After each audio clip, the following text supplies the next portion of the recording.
Okay, we'll start with this. Some updates in regards to the Amanda Serrano versus Katie Taylor situation, a situation that, in spite of having some new developments, really hasn't gone anywhere, nowhere new anyway. U.S. broadcaster wants Taylor to headline all-female card in March with Serrano's showdown as a possibility. In the article, Eddie Hearn, Katie Taylor's promoter, was quoted as saying things like, "There are so many opportunities to create history. Some of the things to tick off, unifying at 140, being undisputed. Delphine Pursuit, Serrano, what you guys don't see behind the doors," Eddie Hearn said. It's all very well saying, yeah, rematch her, fight her, but when you start negotiations with these people, it's very easy for them to price themselves out in that situation. It's not just a case of phoning her up and she'll take the fight. It's actually getting the deal right and understanding and treating people with respect. Serrano recently accused Taylor of fleeing the 135-pound division to avoid both her and Delphine Pursuit. And on the face of it, it seems no closer to joining Taylor in the ring than when she agreed to a 3-fight co-promotional deal with Hearn almost a year ago. The third fight, which was contractually scheduled to be against Taylor. Hearn admitted he had since offered Serrano a new deal, which she signed personally, but expressed his frustration that the quote-unquote real deal has been exploring the option of not fulfilling her deal with a fight against fellow super featherweight champion being cited for early spring. I'll tell you, a very simple situation with Amanda Serrano, Hearn said. She previously signed a contract to fight Katie Taylor, which she then said that her promoter signed on her behalf. Okay. So we went, whatever, and we gave her a new deal and said, this time we're going to make you sign it rather than your promoter. So this time, she signed it. There's a new contract and she's signed it. So she has to fight Taylor. But now she's saying, I don't want to wait until February, March. I want to box in January. She's going to box Jelena Marjanovic. So if she wants to take that fight, she's got to sign an extension to fight Katie Taylor because we had 6 months from her last fight to fight her, which is early March. If you want to fight in January, don't pretend that we don't want to fight because you want another fight. We don't get drawn into this stuff, but the truth is everyone wants the lottery victory. To get the Katie Taylor fight, Amanda Serrano against Katie Taylor is an absolute monster event. Katie Taylor, in my opinion, will headline a pay-per-view next year on Sky, Hearn said. Now, this article from the 42 was published on the 4th of this month. These quotes from Eddie Hearn are very recent quotes. Article was posted on the 4th, and not but 6 days later. Who is on Twitter? Who is seen on Twitter, once again, displaying the same wavering commitment to the Taylor fight and the same wavering commitment to the sport of women's boxing that I'm always talking about? Who? I'll tell you who. Amanda Serrano. In a tweet that reads, "Oh my God, this right here gave me goosebumps. With all this dirty boxing deals and business, I'm really thinking this hard. Business has me thinking boxing, but my heart has me here, Combate Americas, in my island." She is also quoted as saying, "Yeah, I keep trying to be loyal to boxing, but the people handling it play too many games. I'm going to switch sports permanently, I think. MMA gives us women more respect than boxing." Do you know how long Amanda Serrano's been singing that same tune, man? She literally started off last year saying that same shit. That she's walking away from boxing, she feels underpaid, undervalued, and underappreciated. Women are more respected in mixed martial arts, and she's gonna dedicate her full focus on that. She's been saying that shit for over a year now. Then go. Yet after having said this at the beginning of last year, what does she do? She fought for, I don't know, a WBO title 3 times so far. She fought for the vacant title at 140, the vacant title at 118, I think it was, or 115, then again at 126, more recently against Heather Hardy. You know, for somebody who's walking away from the sport, you certainly seem to be hanging around, so which one is it going to be? Make up your mind. I mean, honestly, she's been singing this tune for a long time, playing that violin, and throwing herself a pity party that nobody's coming to, because we can see what's going on here. When Eddie Hearn says that all these different fights are great propositions, but there's not a lot stopping these fighters from pricing themselves out once you try to iron out a deal, he's 100% right, because that's what's going on. Amanda Serrano's whole fucking issue, the whole holdup, was that Lou DiBella agreed to something that she wasn't on board with, that he signed onto a deal on her behalf for a dollar amount that she didn't like. Okay, well now, you've signed the deal.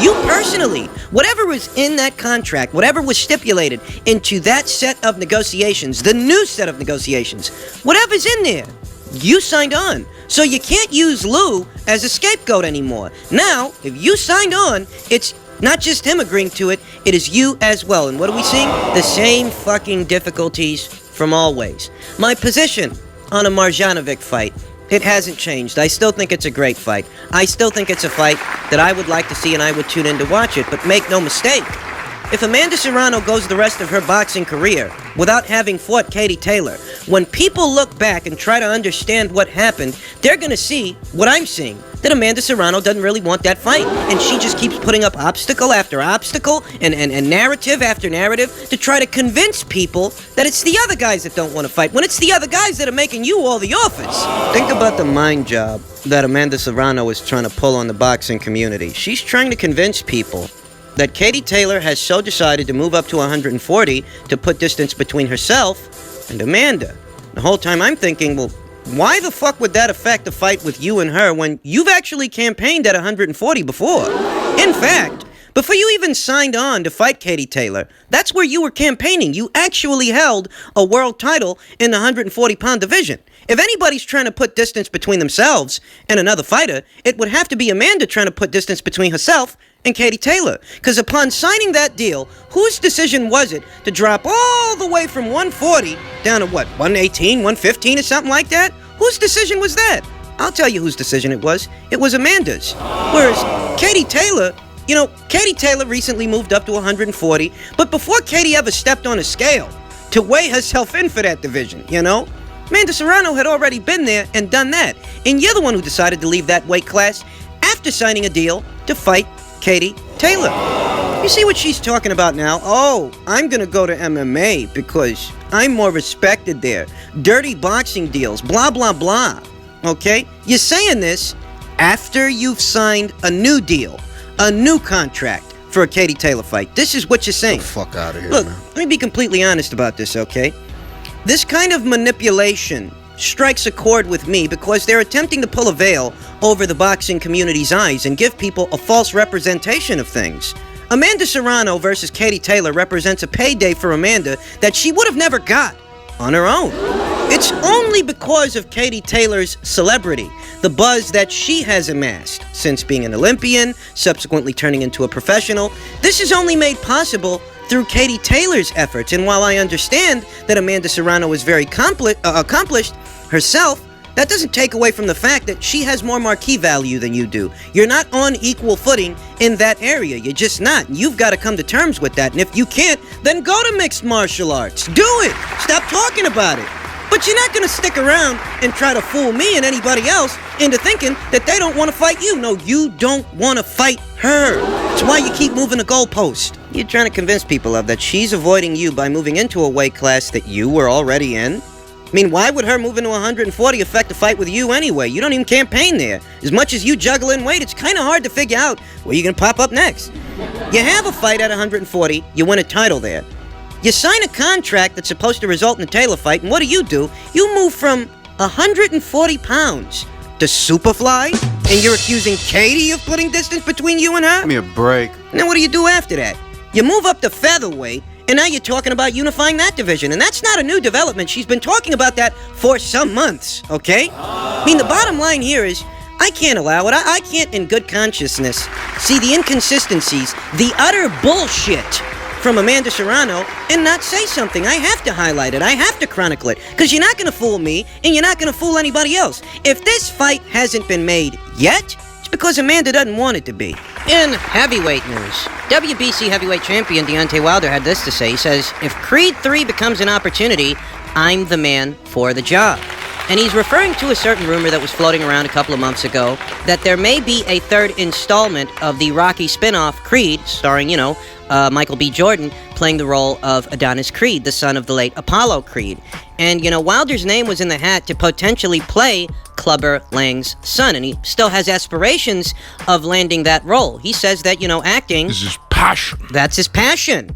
And that makes a lot of sense when you're talking about Deontay Wilder. I'll tell you why it makes a lot of sense. Because in the realm of acting, well, Deontay Wilder has spent his pro career as a boxer acting like he wants to unify the titles, acting like he wanted an Anthony Joshua fight, and he actually managed to fool quite a few people into believing that. So yeah, acting, in the realm of acting, yeah, that's something that's right up Wilder's alley. That's right up his street.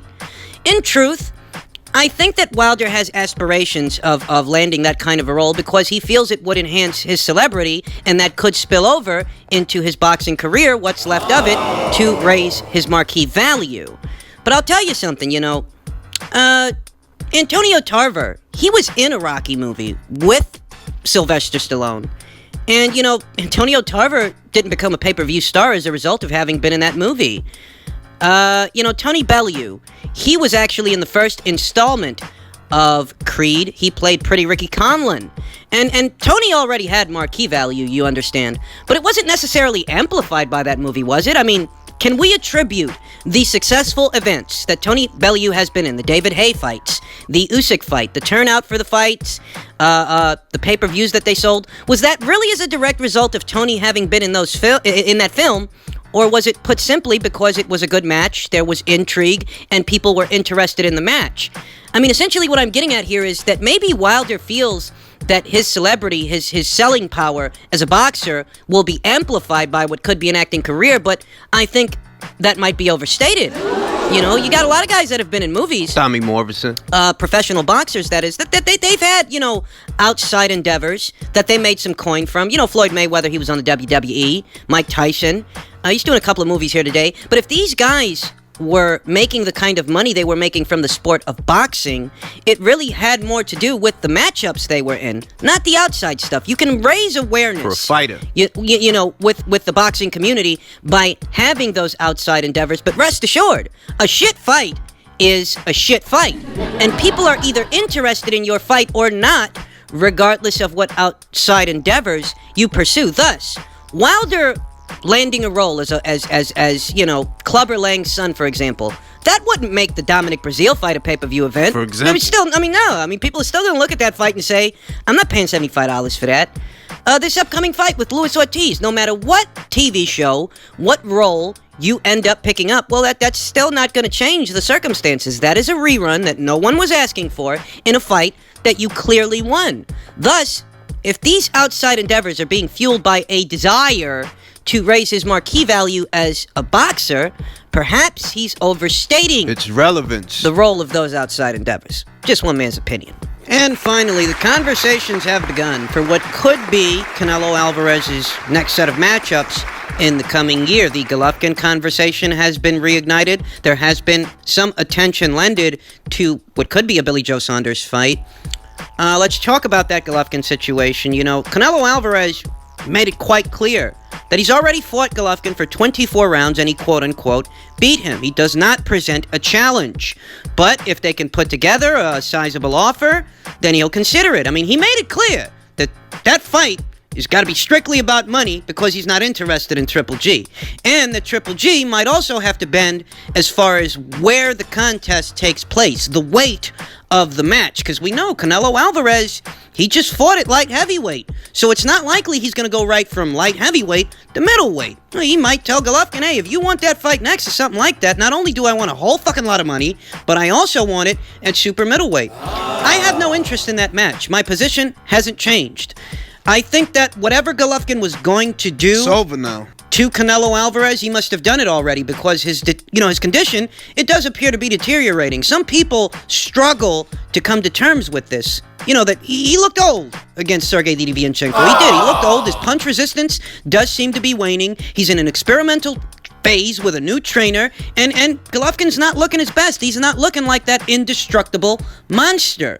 You think about Billy Joe Saunders, who was in action this past weekend on the undercard for KY Jelly versus Poland Spring, and he gave a very uninspiring performance. But I'll say that I have more interest in what could be Canelo versus Saunders than Canelo versus Golovkin. I think we've seen all there is to see in regards to those two guys. Now, Saunders is a funny guy because he'll go in there, he'll look like shit against an Akavov, he'll look like shit against a Kosaris, but he will razzle-dazzle you with an Andy Lee, he will razzle-dazzle you with a David Lemieux. Thus, in spite of Billy looking shit, this past weekend, but still being able to score the knockout. In spite of him looking shit, I still view him as a formidable fighter, a crafty southpaw with good mobility, great counterpunching, good boxing. I still view him as all these things. I think it's just, for Billy, there are motivational issues depending on the man opposite the ring. That you got this Coceres guy, who the fuck is he? He's nobody to the super middleweight division. Thus, you don't feel inspired fighting a guy like that, so you go out there and put on an uninspiring performance. But Billy Joe Saunders still is a good fighter, and the scalp of Billy Joe Saunders potentially ending up on Canelo Alvarez's mantle, that could further propel him to that number one pound-for-pound spot. Not everybody's got Canelo there. Some do, some don't. But I mean, that would be 7 world champions. 7 reigning, active world titleists that Canelo Alvarez pried away world titles from. Billy would be the 7th.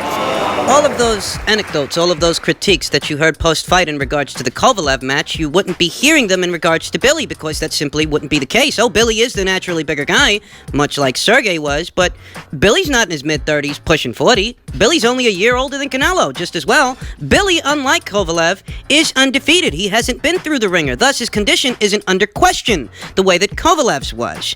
Talking about an undefeated 2-division champion that Canelo Alvarez could potentially unseat, yes. That would strengthen his argument as what could be the number 1 pound-for-pound fighter in the sport of boxing. Those things in mind, I have more interest in seeing Canelo Alvarez swap punches with the undefeated Billy Joe Saunders than the aging Gennady Golovkin for a third time. Just one man's opinion.